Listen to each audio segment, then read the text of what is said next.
ရားရှင်က prophet အဖြစ်ဣဇာယလူမျိုးတွေကိုဥယျာဉ်ဆောင်ပြုနေကြတဲ့ခေါင်းဆောင်တွေဘာသာရေးခေါင်းဆောင်တွေဒီအဖွဲ့အစည်းမှာရှိတဲ့ခေါင်းဆောင်တွေကိုအတိပေးတဲ့စကားဒါကြောင့်သူကိုယ်တိုင်ကပြန့်လွင့်နေတဲ့သိုးတွေတိုင်းရတဲ့သိုးတွေကြောက်နေတဲ့သိုးတွေကိုရှာမယ်ပို့မယ်ပြန်ပြီးတော့မချာဒါကြောင့်ကျွန်တော်တို့သိုးလေးကောင်းရဲ့ဘုန်းကြီးကိုကြည့်လိုက်တယ်သူ့ပကောက်တက်လေးမှာသိုးတကယ်လေးခါရတဲ့အခါကိုတွေ့ဒီလေးကျမ်းစာဒီလိုဒီကျမ်းမှာလည်းတွေ့ရတယ်မနေ့ကဆက်ကောင်းသောသိုးလေးတွေမှာကျွန်တော်ဖတ်ရှုခဲ့တာသိုးလေးဖြစ်တယ်စာ73မှာလည်းအမြဲတမ်း news ကိုထည့်တယ်စူတောင်းဖို့ကောင်းတယ်ဒါတော့ဒါဒီမိုင်းသိုးလေးဖြစ်တော့နာနာဘာမှမဟုတ်ဘူးစိတ်လိုက်ရစတဲ့ကိုတော့ရှိကြတာပို့ဆောင်ပေးနေတယ်ဒါကြောင့်သိုးလေးကောင်းသူ့ရဲ့ဒီလေးကလူကိုဘုရားစီကိုပေါင်းဆောင်ပေးပါတယ်ကြောက်နေတဲ့လူကိုမတွေ့တွေ့အောင်ရှာစိတ်နဲ့ဆိုနေတဲ့စတဲ့တူတဲ့ကောင်းကင်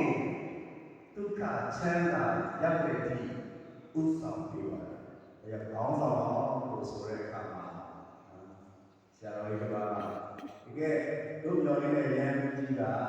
နိုင်ငံရေးမှာကျွမ်းကျင်လို့လည်းမလို့နော်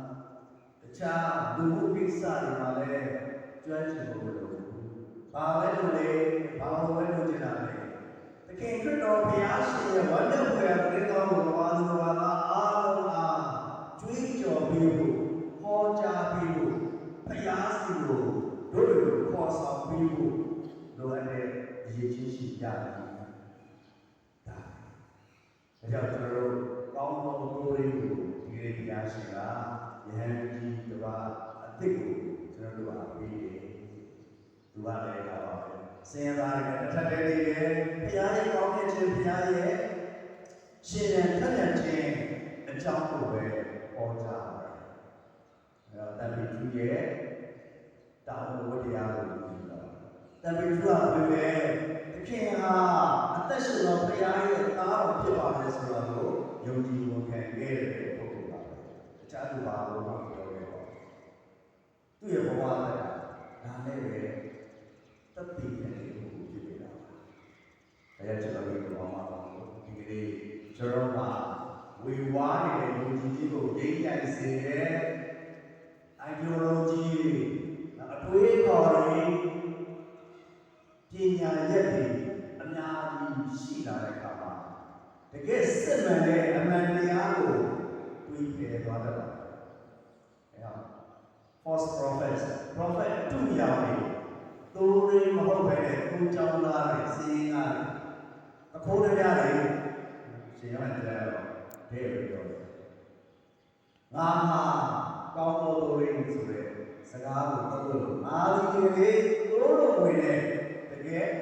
သိုးချင်တဲ့ကဝဖြစ်တယ်။အကဝဆိုတာကျွန်တော်ဒီလုံခြုံမှုကိုပေးတယ်။အန်ဒီရဲ့အပေါင်းသားတွေနဲ့တော့ကာကွယ်ပေးစစ်မှန်တဲ့အိမ်ထဲမှာဝေလာဖို့အတွက်သူကသူ့အဖြစ်ဒီဆိုတော့ဒီဒါကြောင့်ဘုရားရှင်ဘုရားကိုယ်တိုင်ယေရှုဘုရားကမိမိဟာခိုးလာတော့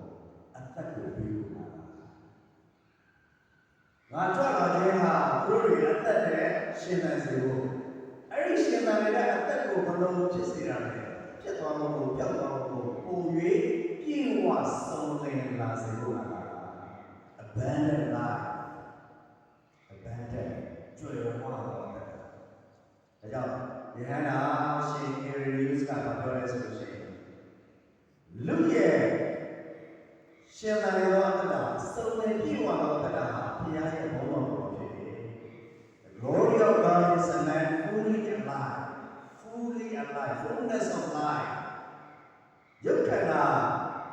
ဇီဝအသက်ရှင်နိုင်မှာကဝိညာဉ်သက်ပါရှင်နိုင်တယ်တတိယဖြစ်တန်ဖိုးသူတို့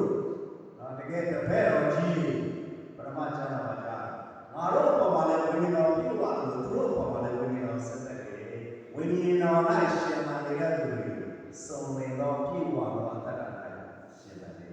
သူတို့တွေဟာတခုတည်းသော ရည်ရွယ်ချက်နဲ့ပဲဘဝကိုရှင်နေရတယ်။ဘာရည်ရွယ်ချက်ဘုရားရဲ့ဘုံတော်ကိုအမြဲတမ်းသက်သေခံနေဖို့ပဲ။ဒါကြောင့်ကျွန်တော်အားလုံးကိုဖန်ဆင်းထားတဲ့ဘုရားရဲ့ရည်ရွယ်ချက်ကသူ့အတွက်ပါ။သူ့ရဲ့ဘုံတော်ကိုထင်ရှားစေဖို့ပါ။နောက်ဆုံးသူနဲ့သူကာမအသက်ချမ်းသာမှာပျော်ရွှင်တာနဲ့ခံစားမှုရရှိစေဖို့အတွက်ကျွန်တော်တို့ကိုရှင်သန်ဝေပေးနေတာပါ။ဒါကြောင့်အဲဒီမိမိရှင်သန်နေတော့အသက်တာမှာရည်ကျက်အတိတ်ပဲပြုရတာလေရှင်သန်လို့ပုံရိပ်ပြုရတော့အသက်တာကိုရရှိစေဖို့အတွက်